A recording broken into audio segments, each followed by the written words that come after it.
Yassa Saolus, je suis Stan Volk et bienvenue sur Hellenikos Cosmos. Aujourd'hui, on plonge au cœur d'un chapitre fondateur de la Grèce moderne. Bienvenue dans le 3e épisode de notre série Histoire de la Grèce moderne, la Révolution de 1821. Souvent réduite à une simple guerre d'indépendance, c'est en réalité bien plus que cela. Une lutte longue, douloureuse, marquée par des espoirs, des divisions, des massacres, mais également par une idée qui résiste à tout, celle d'une Grèce libre. Qui sont les hommes et les femmes derrière ce mouvement? Pourquoi les Grecs se révoltent-ils précisément à ce moment-là? Comment ce peuple, dominé depuis 4 siècles par l'Empire ottoman, réussit à attirer l'attention de toute l'Europe et à construire, au prix du sang, un État moderne? C'est ce que nous allons explorer ensemble dans cet épisode.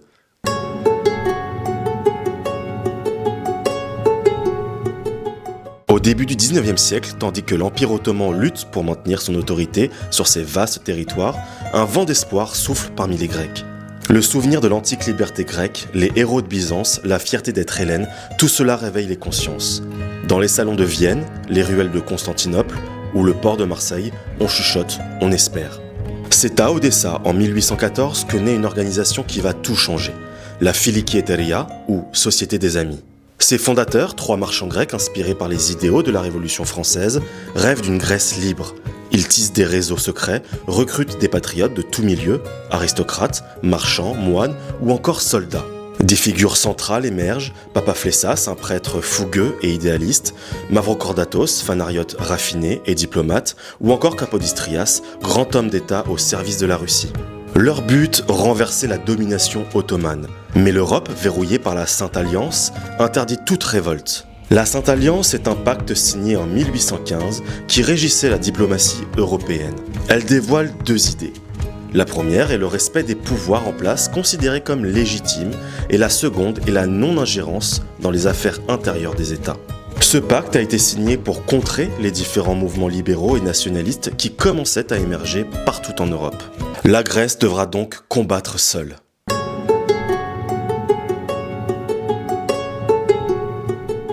Souvenez-vous, dans l'épisode précédent, nous avions vu que les fanariotes avaient été envoyés en Moldovallachie pour établir la loi de la Sublime Porte. Petit aparté, la Moldovallachie correspond plus ou moins à la Roumanie actuelle.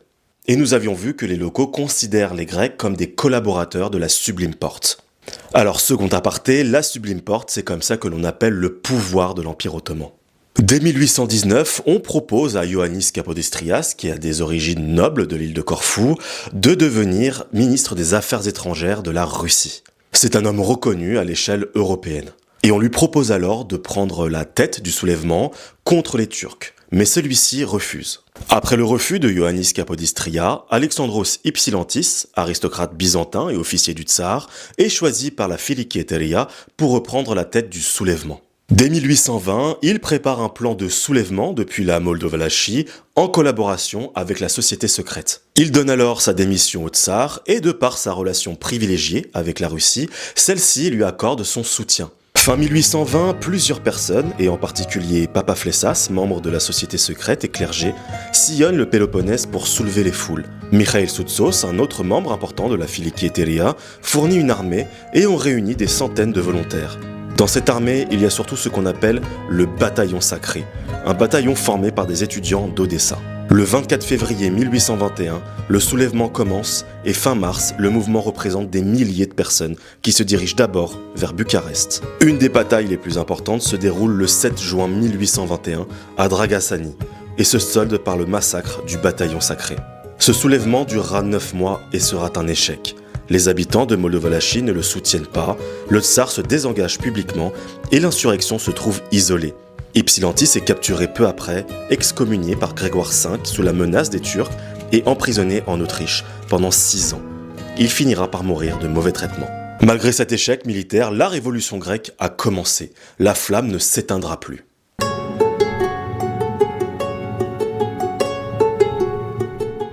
Dès mars 1821, le soulèvement s'étend dans le Péloponnèse. Papaflessas et Kolokotronis agitent les campagnes. Des villages entiers se mobilisent. Les Turcs sont débordés, réfugiés dans des forteresses de Patras ou de Tripolitsa. Le 25 mars, date de l'Annonciation, devient le symbole de la Révolution. L'évêque Germain de Patras lève la croix, appelant les combattants à jurer devant Dieu. La symbolique chrétienne fusionne avec le patriotisme. En septembre, c'est la chute de Tripolitsa. Kolokotronis l'assiège et puis ses défenseurs. Quand la ville tombe, c'est le chaos. Entre 8000 et 10 000 musulmans sont massacrés. C'est un épisode sombre mais marquant. La terreur change de camp. D'autres héros marquent cette période. Athanasios Diakos est capturé à Lamia et empalé pour avoir refusé de renier sa foi. Androutsos, barricadé dans l'auberge de Gravias, dessine des centaines de soldats ottomans avec une dizaine de compagnons. Dans les îles, la révolution s'étend. Hydra, Spetses, Psara. La flotte grecque affronte les puissants navires ottomans avec une astuce redoutable, les brûlots. Des navires piégés, chargés de poudre, dirigés vers les navires ennemis. Les femmes aussi prennent leur place. Bouboulina, issue d'une famille d'armateurs, dirige sa flotte et assiège des forteresses. Mondo Mavrogianous consacre sa fortune à l'armée. Leur engagement est profond, visible, historique.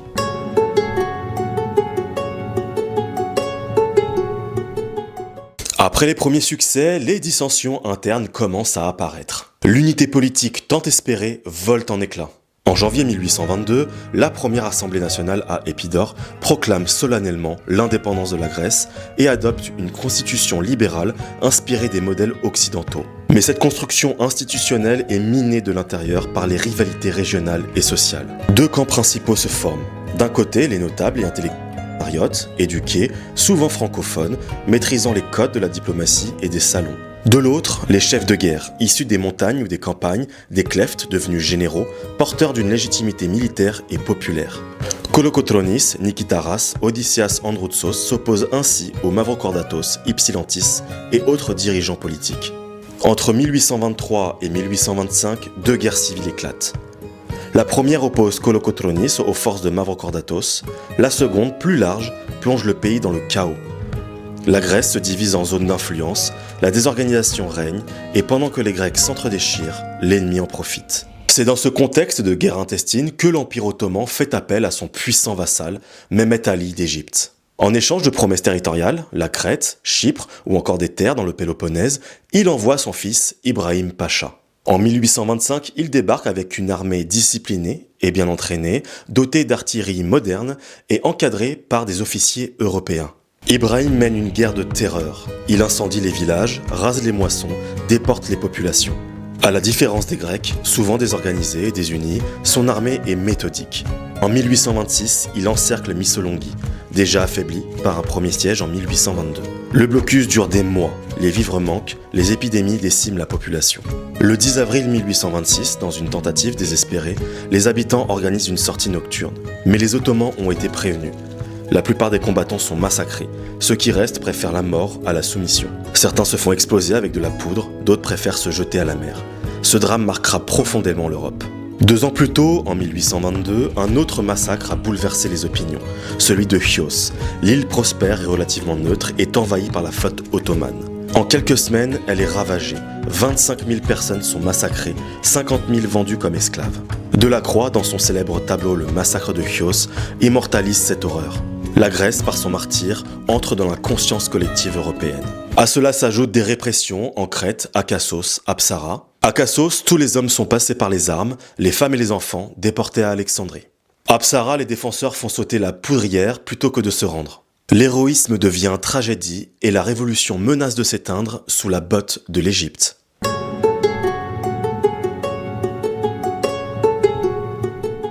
Face à ces horreurs, les peuples d'Europe s'indignent.